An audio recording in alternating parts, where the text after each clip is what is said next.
I'm going to talk about hockey and the Africa Road to World Cup. What can I say? Fixtures or schedule has been released by the African Hockey Federation, and we are going to begin next year. That will be from the 18th to the 24th of January 2021, when we'll have a Northeastern Africa qualifier. This will be held at the Sikh Union Club and not our usual Kenya Hockey Union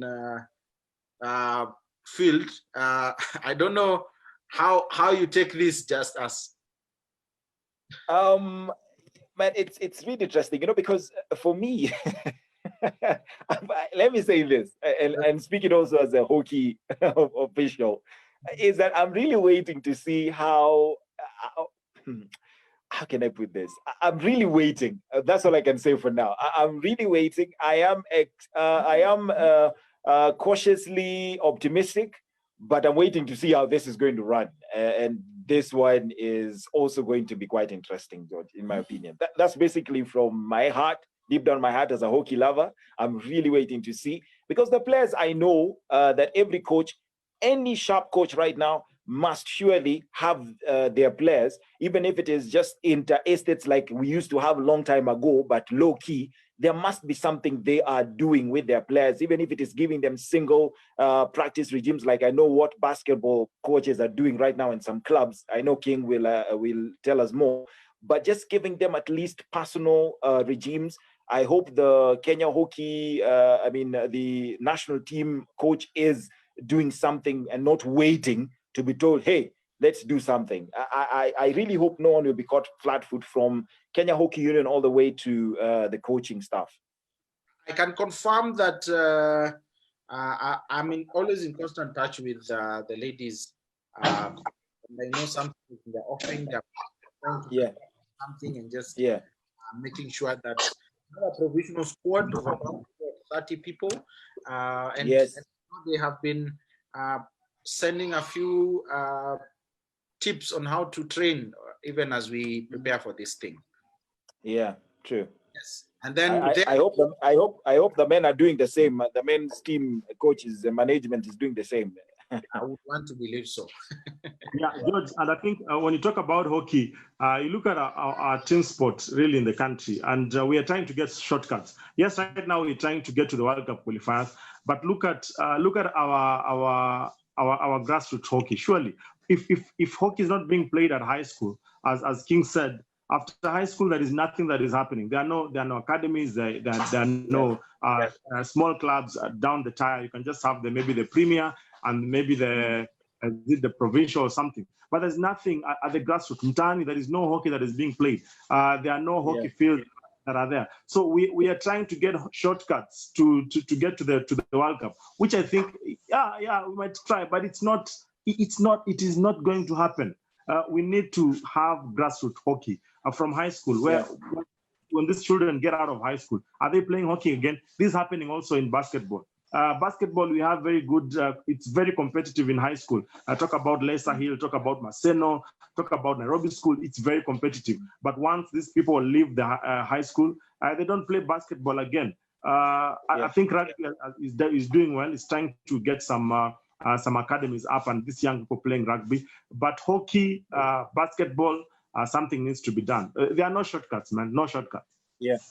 That is about 3 weeks ago, I had a conversation. We had a conversation on a show that I host every Wednesday and Friday called Republic. And I put to task two of the best, I can dare say, coaches in this country. That is Moses Kagochi and Meshak Senge. And we had this very honest and candid conversation. How are we going to build this game? How are we going to go back? Are there structures that we can use? And several conversations came up, and one of them was the academy. Talking of academies, there are, let's say, probably one club that does this, and this is Wazalendo.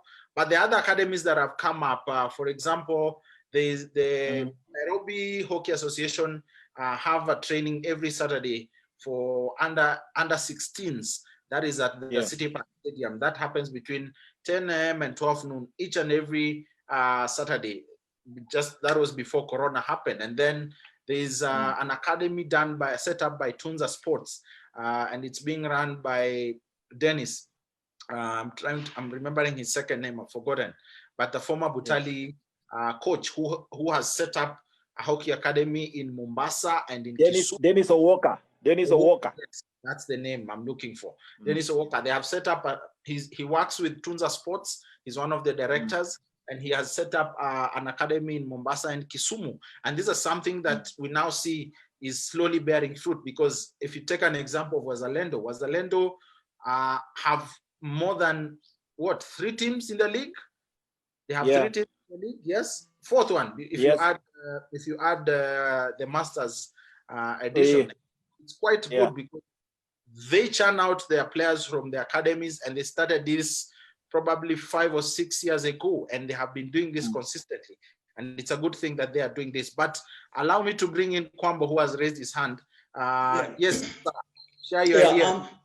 I was also looking at it, and to qualify for any World Cup in any discipline, I think you have to be deliberate in your intentions. I'm looking at the pathway 2021 for a World Cup that's the following year in 2022.